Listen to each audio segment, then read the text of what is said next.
আসসালামু আলাইকুম, সবাই কেমন আছেন? আশা করি সবাই ভালো আছেন। চলে আসলাম আমি আজকে আপনাদের মধ্যে তেলাপিয়া মাছ দিয়ে সুন্দর করে আজকে আমি মুখি দিয়ে রান্না করব। মুখি সিদ্ধ করে নিয়েছি, মুখিটা আগে সিদ্ধ করে নিয়েছি, তেলাপিয়া মাছটাও আমি ভেজে নিয়েছি, কারণ তেলাপিয়া মাছটা না ভাজলে পরে এত ভিডিও লং করা যায় না, এই কারণে তেলাপিয়া মাছটাও ভেজে নিয়েছি। মশলাটা ভালো করে কষিয়ে নিচ্ছি হলুদ মরিচ দিয়ে, লবণ দিয়ে। তো এখন কষিয়ানো হয়ে গেছে, এখন মুখিটা সিদ্ধ করেছি, মুখিটা আমি ছেড়ে দিব। মুখিটা দিয়ে ভালো করে নেড়ে ছেড়ে সুন্দর করে কষিয়ে নেব মুখিটা দিয়ে।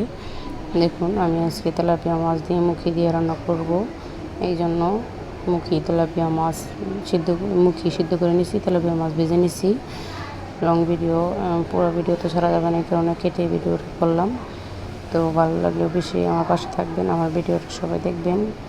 প্লিজ প্লিজ সবাই একটু কষ্ট করবেন আমার জন্য, ভালো লাগে সবাই আমার পাশে থাকবেন। আমি আজকে শুধুই ডাল রান্না করছি, আর হলো এই মাছটা রান্না করছি, আর কিছুই রান্না করি নাই। ভালো করে নেড়ে চেড়ে নিচ্ছি, নেড়ে চেড়ে এখন অলরেডি হয়ে গেছে আমার তরকারিটা। সরি, পুরো ভিডিওটা দেখা